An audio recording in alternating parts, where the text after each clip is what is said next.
Champak one में सुंदर एक गरीब धोबी था। वो लोगों के कपड़े धोता था और कपड़े प्रेस करके पैसे कमाता था। सुंदर शिव जी का भक्त था। वो हर दिन शिव जी को जल चढ़ाता था, बेलपत्री अर्पित करता था। सुंदर की भक्ति इतनी गहरी थी कि वो हर दिन अपने स्त्री को शिव जी के सामने रखकर उनसे आशीर्वाद लेने के बाद काम शुरू करता था। सुंदर अपने बेटे बंटी और बबलू पीलू के साथ रहता था। एक दिन काम करते करते बेहोश हो जाता है। उसे डॉक्टर अब से काम करने से मना कर देते हैं और आराम करने की सलाह देते हैं, लेकिन इस दुर्घटना में उसकी स्त्री टूट जाती है। पिताजी, आपकी तबीयत खराब हो गई है, मुझे बहुत डर लग रहा है। आप इतनी मेहनत करते हैं, लेकिन ये है कि एक नहीं सुनते। आप शिव जी के इतने बड़े भक्त हैं, उनसे कहिए ना कि इन्हें सद्बुद्धि मिल जाए और ये काम करने लगे। बेटी, इस बात के लिए शिव जी को तकलीफ नहीं देते हैं। पहले मैं कोशिश करके देखता हूँ। बंटी बेटा, शिव शंभू का आशीर्वाद ले और अपने परिवार की जिम्मेदारी उठा। तू कुछ कमाता नहीं है और अब मेरी तबीयत के कारण मैं काम नहीं कर पाता हूँ। तू अपने लिए स्त्री खरीद ले। पिताजी, आपके जमाने में ये सब चलता था, अब मैं ये काम नहीं करूँगा। आप किसी का कहना नहीं मानते हो, आप बहुत जिद्दी हो। ये नहीं तो कोई और काम शुरू कर दो। लेकिन बंटी उनकी बात नहीं मानता है और ऐसे ही कुछ दिन बीत जाते हैं। पीलू दुखी हो जाती है तो सुंदर शिव के पास उसको लेकर जाता है। हे भगवान शिव जी, मुझे पता है ये सब आपकी लीला है प्रभु। आप मेरी बहू की प्रार्थना सुनिए। हे शिव शंभू, कृपा करके मेरे पति को सही रास्ते में लाइए। ऐसे में तो हमारा घर बर्बाद हो जाएगा। कृपा करे प्रभु। और शिव जी उसकी भावनाओं को सुनकर प्रकट होते हैं। बेटी पीलू, सुंदर, मेरा बहुत प्यारे भक्त हो आप। बेटी, तू चिंता मत कर, मैं अपने परम भक्त के बेटे को भटकने नहीं दूंगा। मैं उसका कल्याण करूंगा। जो हो भोलेनाथ, आपकी जय हो शिव शंभू।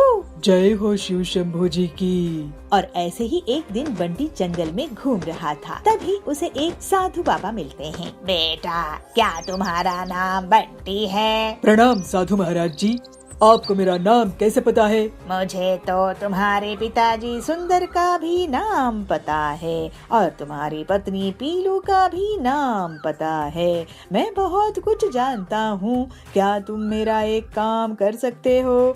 अगर करोगे तो मैं तुम्हें आशीर्वाद दूंगा। साधु महाराज, आपको नाराज करके मैं शाप नहीं लूंगा। बताइए क्या काम है? और फिर साधु के कहने पर बंटी पत्थर लेकर आता है और साधु के कहने पर वो अलग अलग औजार लेकर उस पत्थर को तराशने लगता है। साधु उसे एक पत्थर की स्त्री बनवा लेता है और फिर उसे कोयला मंगवाकर उसको इस्त्री करवाने के लिए लगा देते हैं। कुछ दिन डर के कारण बंटी इस्त्री करने लगता है और फिर उससे कमाई होने लगती है। फिर एक दिन बंटी साधु से कहता है, साधु बाबा, आपने तो मुझे प्रेस करवाने वाला बना दिया। बंटी, क्या तुम्हें अपने पिता का ख्याल नहीं है?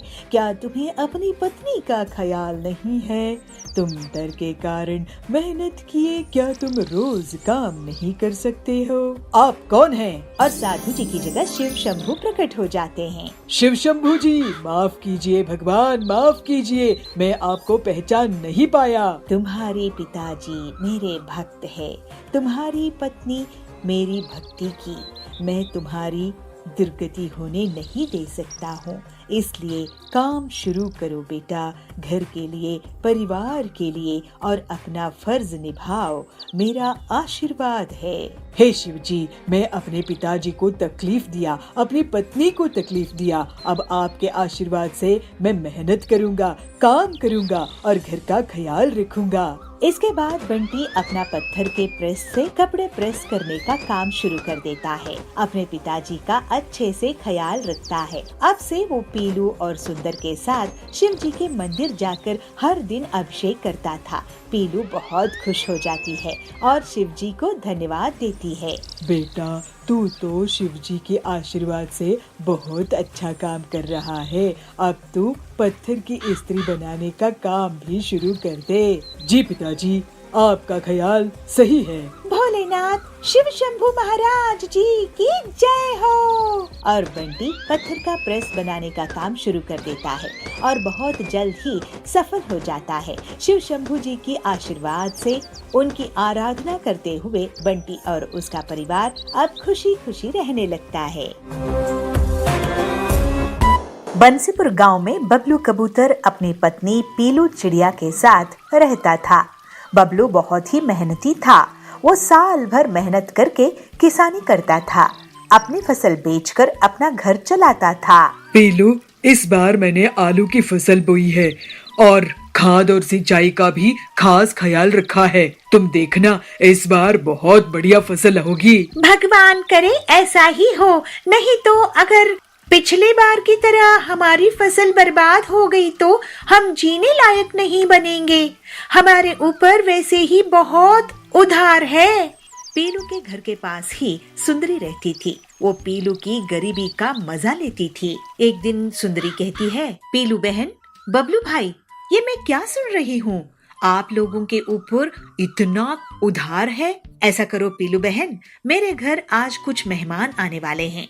तुम शाम में आके खाना बना देना। इसी बहाने तुम्हें थोड़ा सा पैसा भी दे दूंगी और तुम्हें भी पैसे देखने को मिलेगा, है ना? पीलू को सुंदरी की बातें बहुत खराब लगती है। वो हर बार उनकी गरीबी का मजाक उड़ा के चली जाती थी। ऐसे ही एक दिन बबलू अपने खेत जाता है। वो देखता है कि उसकी आलू की फसल बहुत बड़ी हो गई है, लेकिन जब वो एक पौधे को निकाल कर देखता है तो पता है कि उसमें आलू नहीं उगा है। इसी तरह वो सारे पौधे देखता है, लेकिन किसी में भी आलू नहीं उगे। बबलू उदास होकर अपने खेत में बैठ जाता है। मेरे खेत में आलू क्यों नहीं उगे?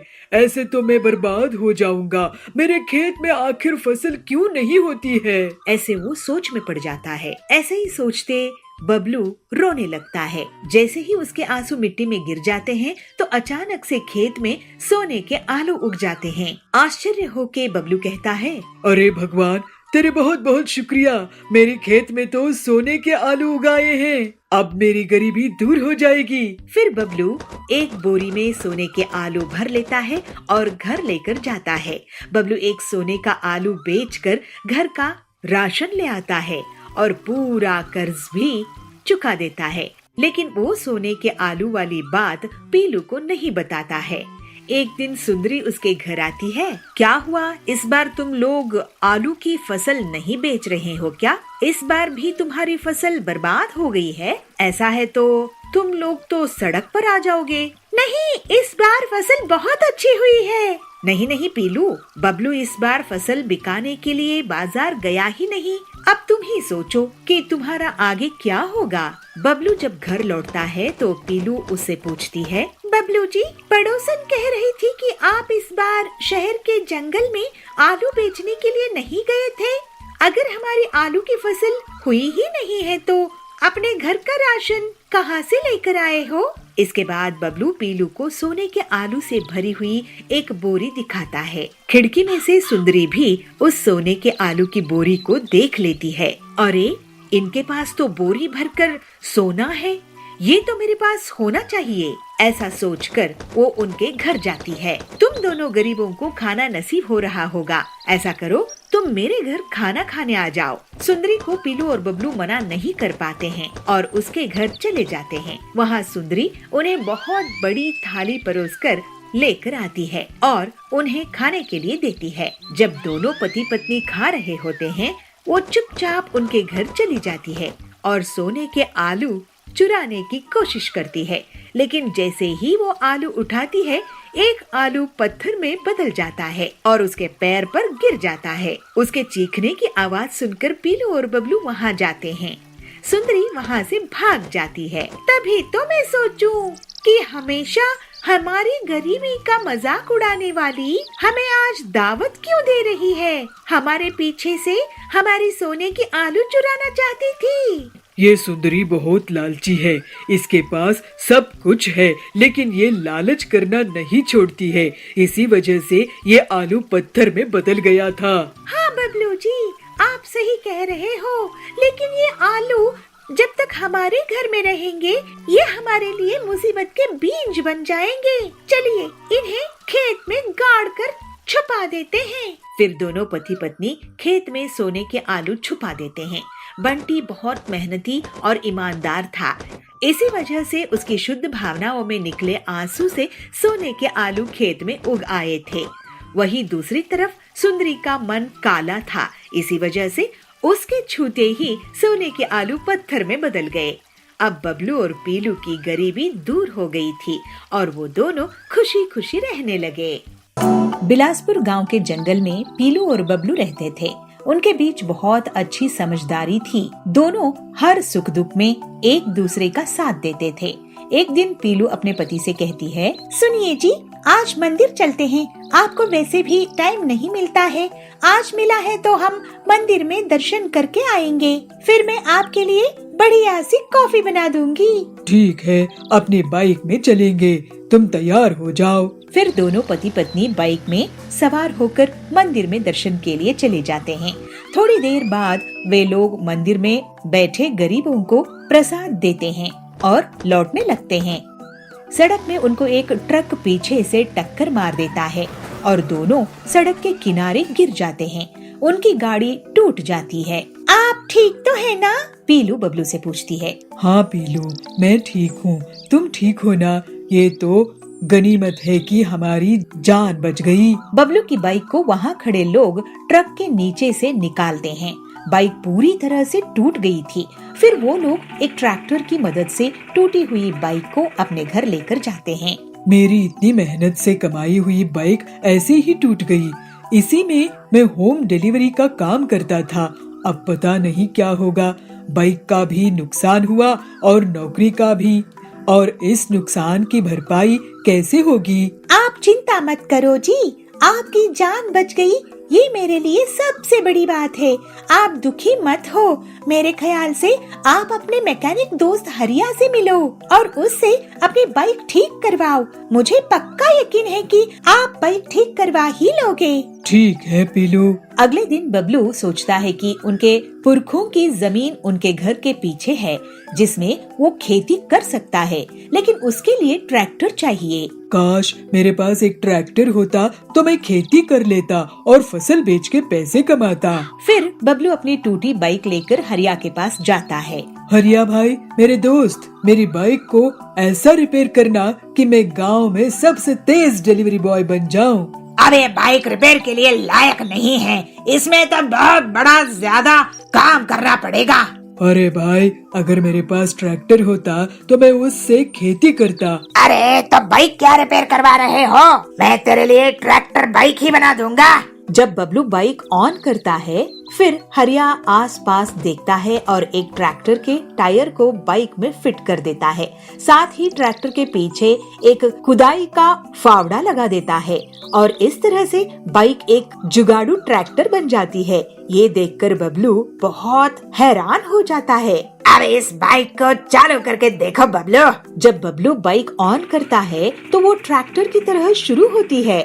उसको चलाने पर बबलू बहुत खुश होता है। वाह हरिया, तूने तो मेरी बाइक से खेती का रास्ता खोल दिया। फसल की पहली कमाई की पार्टी देना। फिर बबलू घर आता है। बबलू जी, आपकी बाइक तो ट्रैक्टर बन गई है। इससे तो बहुत अच्छी खेती होगी। पूरे गांव में बबलू के बाइक ट्रैक्टर को लोग आश्चर्य से देख रहे थे और बबलू खेती करने लगता है। पीलू उस खेत में बीज बोने लगती है और दोनों पति पत्नी अपनी फसल का बहुत अच्छे से ख्याल रखते हैं। पीलू, ये तुम्हारा साथ देने का कारण ही हो पाया है। तुम्हारी कहने पर ही मैं बाइक ठीक करने के लिए हरिया के पास गया और ये अनोखी ट्रैक्टर बाइक तैयार हो गई। क्यों नहीं जी, आखिर आपकी पत्नी जो हूँ, हम दोनों सुख दुख में एक दूसरे का साथ नहीं देंगे तो कौन देगा? इस तरह से पीलू और बबलू हंसी खुशी रहने लगते हैं। एक पहाड़ी जंगल में पीलू चिड़िया अपनी माँ बबली के साथ रहा करती थी। वे दोनों माँ बेटी अपने बगीचे में फूल उगाती और उन्हें बाजार में बेचा करती थी। उससे जो भी आमदनी होती उससे वो लोग अपने घर का खर्च चलाया करती थी। एक सुबह बबली के घर कड़कनाथ आता है। बबली, ओ बबली, बबली कहती है, जी मुखिया जी, आप हमारे घर आए, बताइए क्या आदेश है। अरे बबली, आदेश नहीं है, खुशखबरी है। 2 दिनों बाद मेरी बेटी की सगाई है। तू मेरे घर फूल भिजवा देना, गुलाब और चमेली और जो भी अच्छे फूल हो वो तू मेरे घर भिजवा देना।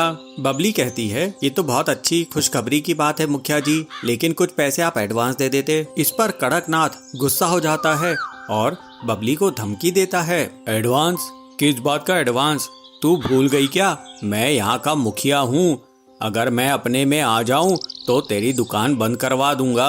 मेरे हिसाब किताब में तेरे बहुत पैसे रुके हुए हैं। बबली कहती है, गलती हो गई मुखिया जी, मुझे माफ कर दीजिए। इस तरह से मुखिया धमकी देकर वहाँ से चला जाता है। पीलू अपनी माँ से कहती है, ये क्या माँ, आप उस मुखिया से क्यों डर गई? हम अपनी मेहनत के ही पैसे उससे मांग रहे थे, ऊपर से वो हमें धमका कर चला गया। जाने दे बेटी, तेरे पिताजी ने इससे कभी उधार लिए थे, हम उस उधार को अभी तक चुका नहीं पाए हैं। बल्कि मैं तो सोच रही हूँ इसके ऑर्डर के बाद मैं फूलों का धंधा ही बंद कर दूं। पीलू कहती है, लेकिन माँ, अगर हम फूल नहीं उगाएंगे और उसे नहीं बेचेंगे तो घर कैसे चलेगा? बबली, तो क्या करूँ बेटी, मुझे तो कोई दूसरा उपाय भी नहीं सूझ रहा है। चल इन बातों को छोड़, चल अब चलकर फूलों को तोड़ते हैं और बाजार में बेचने के लिए चलते हैं। दोनों माँ बेटी अपनी मेहनत से फूल उगाती थी और बाजार में बेचकर आती थी। इस तरह से कुछ दिन बीत जाते हैं। ऐसे ही एक दिन हरिया काका बबली की दुकान पर आते हैं और कहते हैं,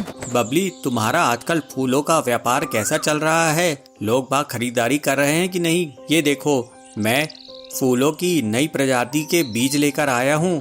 इनकी खुशबू बहुत अच्छी होती है। इन बीजों को अपने बगीचे में एक बार डाल के तो देखो। ये फूल अगर तुम बेचने लगोगी तो तुम्हारी आमदनी दोगुनी हो जाएगी। एक बार इन्हें लगा कर देखो। लेकिन हाँ, ये बीज थोड़े महंगे जरूर हैं। बबली, नहीं हरिया काका, मैं ये बीज नहीं लगा पाऊंगी। अब तो मेरा फूलों के व्यापार से मन ही उड़ गया है। क्या आपके पास सब्जियों के बीज हैं? हाँ हाँ, मेरे पास सब्जियों के भी बीज हैं। ये देखो, आलू, प्याज, बैंगन, भिंडी, करेला। तुम्हें क्या चाहिए ये बताओ। पीलू कहती है, काका, आप हमें प्याज के बीज दे दीजिए, हम प्याज की खेती किया करेंगे। ये ले पीलू, ये हैं प्याज के बीज, ये नए किस्म के हैं, इसमें बहुत जल्दी प्याज उगाते हैं। फिर पीलू के कहने पर बबली प्याज के बीज खरीद लेती है। अपने बगीचे में बबली पीलू से कहती है, बेटी, तूने प्याज के बीज लेकर बहुत अच्छा करी, क्योंकि ये हर सीजन में हर कोई खाता ही है। पीलू कहती है, हाँ माँ, प्याज सेहत के लिए भी अच्छा होता है। गर्मी के मौसम में तो इसके बहुत फायदे हैं और ये गरीबों को बहुत पसंद रहता है। अब मैं पूरे फूल हटाकर प्याज के बीज बो देती हूँ। फिर पीलू प्याज के बीज बिखेर देती है और कुछ ही दिनों में उनके बगीचे में प्याज उगाता है। दोनों माँ बेटी अपनी फसल की अच्छी देखभाल करती हैं। प्याज की अच्छी खासी फसल को देखकर बबली खुश हो जाती है। पीलू, जा टोकरी ले आ, इन प्याज को तोड़कर हम अब बाजार में बेचेंगे। फिर वे लोग प्याज को बाजार में बेचने के लिए ले जाते हैं। प्याज ले लो, प्याज, ताजे ताजे प्याज। फिर पक्षी उनके यहाँ से प्याज लेने लगते हैं। थोड़े दिनों बाद एक चिड़ा उनके दुकान पर आता है। अरे बहन, तुमने तो लाजवाब प्याज दिए थे। ऐसे प्याज तो मेरे रेस्टोरेंट में हिट हो गए हैं। अब तो लोग सिर्फ प्याज की ही सब्जी खाते हैं। एक काम करो, मुझे आप 1 बोरी प्याज भरकर दे दो, मैं रोज आपसे 1 बोरी प्याज लेकर जाया करूंगा। इस तरह से प्याज के इतने बड़े ऑर्डर से दोनों माँ बेटी बहुत खुश हो जाते हैं और अब वे लोग प्याज को ही बेचने लगते हैं। कुछ दिनों बाद उनके पास इतने पैसे आ जाते हैं कि वो कड़कनाथ के पूरी उधारी चुका सके और अपना जीवन हंसी खुशी बिताने लगते हैं। भोजपुर गांव के जंगल में पीलू चिड़िया एक साधु के पास जाती है। साधु महाराज जी, मुझे कोई तरीका बताइए जिससे मैं लोगों के मन की बात जान सकूं। लोगों की मन की बात जानना बहुत कठिन होता है बेटी, लेकिन तुम्हें मैं एक सैनिटाइजर देता हूँ। तुम इससे जिस पर भी छिड़काओगी वो सच बोल पड़ेगा। अभी टीचर्स डे आने वाला है, मैं इससे बच्चों के मन की बात जान सकूंगी और उन्हें एक बेहतर स्टूडेंट बना दूंगी। ठीक है बेटी। अगले दिन फिर पीलू स्कूल जाती है और क्लासरूम में आती है। बंटी, तुमने होमवर्क क्यों नहीं किया है? ओ ना मैडम जी, टीचर्स डे की तैयारी कर रहा था तो टाइम कैसे निकला पता ही नहीं चला। पीलू उस पर साधु का दिया हुआ सैनिटाइजर छिड़का देती है और वो सच बोलने लगता है।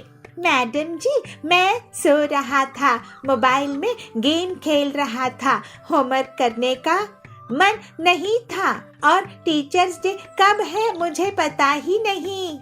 अब बोले ना असली बात। बंटी को पनिशमेंट मिलती है। कालू ये सब देखकर सोचता है, मैं ये सैनिटाइजर चुरा लूंगा। कालू पीलू के बैग से चुपचाप सैनिटाइजर चुरा लेता है। फिर वो मजे लेने लगता है। वाह भाई साहब, आपके बेटे को तो बहुत अच्छी नौकरी लगी है। कालू उस पर सैनिटाइजर छिड़का देता है। मेरा बेटा आपके बेटे से ज्यादा टैलेंटेड है। आपका बेटा रिश्वत देकर नौकरी में लगा है। अरे क्या बकवास कर रहे हो? और कालू हंसता है। शाम में कालू पीलू और उसके पति जाबाज के घर के पास जाते हैं। क्यों जाबाज जी, आज भी आप घर लेट आए हो? कहाँ थे?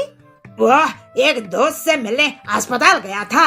कालू उस पर सैनिटाइजर छिड़का देता है। अरे मैं कोई अस्पताल नहीं गया था। तुम टीचर हो ना, तो तुम्हारी डांट से डर लगता है तो थोड़ा झूठ बोल दिया।